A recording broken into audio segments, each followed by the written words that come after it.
you don't get explanation. They run off the field. Spins and gets to the end zone. I think I'm better in all aspects. Oh my gosh, this doesn't happen. Syracuse has played Clemson as well as anybody in the country. We did win the game, I think. Am I in the right spot?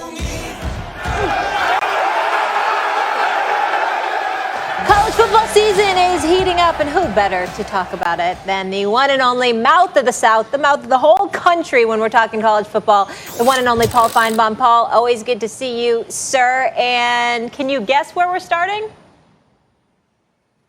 I'm guessing Trevor Lawrence. There you go. So Trevor Lawrence initially had said that he was leaving school after the season, and now when he was asked about it, here's his response. We'll just have to see how things unfold. I think there's a lot of factors in that, but honestly, just really playing this year, putting everything I have into it, not really focusing on next year, whether, I leave or stay, whatever. Obviously, I have the option to do either one. Kind of my mindset's been that I'm going to move on, but who knows? There's a lot of things that could happen. Paul, I feel like he's changed his tune. What's your reaction? I don't think anything has changed. I think Trevor Lawrence is having a good time in college, and he's having an even better time getting people like us to react and especially overreact to what he's saying. I mean, he knows what's going on in New York. He knows the tabloids are going crazy with every utterance that he makes. But Trevor Lawrence is not staying at Clemson. He didn't have anything to prove last year after a national championship. And if he wins this year or if he loses or it doesn't make any difference what happens, he has even less to prove. He will be the number one pick in the draft, and he's leaving, whether it's the Jets or anywhere else. So I think my advice to everyone is to calm down, quit taking Trevor Lawrence literally, and just accept the fact that this is his last year at Clemson, and he will likely, poor kid, but likely be a New York Jet next year. Meantime, Ohio State is back, and so is Justin Fields. Take a listen to what our own Greg McElroy had to say about the two quarterbacks, Fields and Trevor Lawrence. This might actually be a two-horse race at the top of the 2021 NFL Draft. Justin Fields goes out, is remarkably efficient. He's 20-21, sets a Big Ten record in the process. There's two things I wanted to see from Justin Fields this year. One, will he anticipate throws? And two, will he throw the ball with more conviction and more often on time? He did both on Saturday. If that's a sign of things to come, it's going to be a fascinating race towards the draft next year. That was yesterday on Get Up. What's your reaction, Paul, to Greg's comments? Well, I think Greg knows a little bit more about quarterbacks than I do, and he did play for the Jets, so he has some understanding of what Trevor's going through. But in relation to Justin Fields, I think he will be a contender, but ultimately, as great as he is, and I think he's a fantastic quarterback, he's not going to supplant Trevor Lawrence for the number one pick. And, Trevor did regress a little bit last year. I always felt he regressed because he was bored. There were so many expectations of him.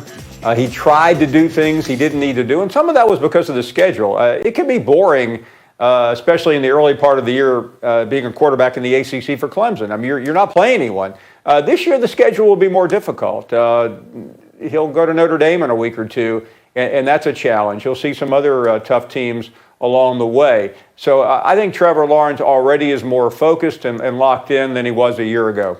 Well, I got a statement first, Paul, and then I got a question. My statement is that, for me, it was never an issue of him staying in Clemson. We pretty much know he's leaving. I think he just wants to make sure to let the Jets know, I don't want to play for you. So let's make sure, let's try to work out a way for me to get the hell away from you, because I don't need to be playing with you, especially Adam Gase. Now, they need to fire him and get Greg Williams or somebody else in there, and we can do that. But let me get to you about Trevor Lawrence in this regard. When you talk about being bored because of lack of competition, I've seen a guy that completed 65% of his passes. Then he improved upon that last year at the end, in totality. And then obviously this year he's completed 70% of his passes, got 17 touchdowns, just 2 interceptions.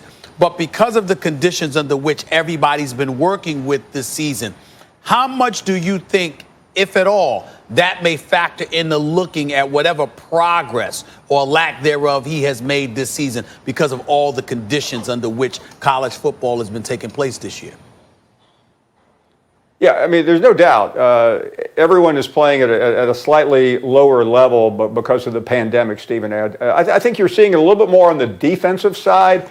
I was talking to Kirby Smart yesterday, the Georgia coach, and he said, tackling is terrible this year because the fundamentals were not there. There wasn't a spring ball. Everyone's so concerned about numbers, so you're not seeing quite the intensity at practice. But I think Trevor looks really good to me. But sometimes it's hard to tell when you're playing Syracuse. I know Syracuse played pretty well, but Syracuse is a team that the week before lost to Liberty. So, I mean, I want to judge Trevor Lawrence, same for Justin Fields, by what they do against the best teams. That's when the competition is intense, not just some run-of-the-mill, crummy ACC or Big Ten team. And I think we'll see that in a week and a half when Trevor Lawrence goes to Notre Dame. That's a very difficult place to play, even in 2020. Notre Dame's defense is quite good, and then obviously we'll see him in the playoffs. Justin Fields is going to be judged by what he does Saturday night. I know it happened to Penn State against Indiana, but don't let that fool you. This is still a very difficult game, and we'll start to see whether there is much separation between the two over the next 2 weekends. I want to ask you this here, Paul. I'm hearing that Wisconsin has officially closed their facilities. They will now not be playing their game against Nebraska. What's your reaction to the news and kind of the implications it could have on the field in terms of football this season as well?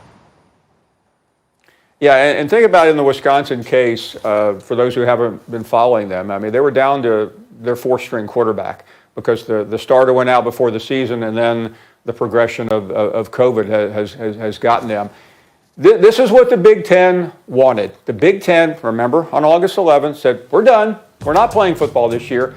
And then they were forced back into it because they looked around and they saw Notre Dame playing and they saw everyone else playing and they saw it being successful. So the presidents of the Big Ten decided, okay, if you coaches want to come back, and we heard from Ryan Day and Scott Frost making the most noise, we're going to put some serious teeth into the protocol. You have an immunologist and an epidemiologist who are presidents in the Big Ten, and they put what I think is a ridiculous 21-day protocol. Everyone else in sports, it's either 10 to 14 days. That's the CDC guideline. They offered 21. So you're playing an 8-game season plus one at the end of the season with the championship game, and there are no bye weeks, guys. None. So a team like Wisconsin, who is a threat to be a divisional champ and play Ohio State in the title game, they're done now. I'm not saying the entire program would be shut down for 3 weeks, but their quarterback will be out for 3 weeks. They have Michigan at the end of that, but the Big Ten got what they wanted. They did this so Ohio State could have a legitimate shot at winning the national championship, and now they're paying.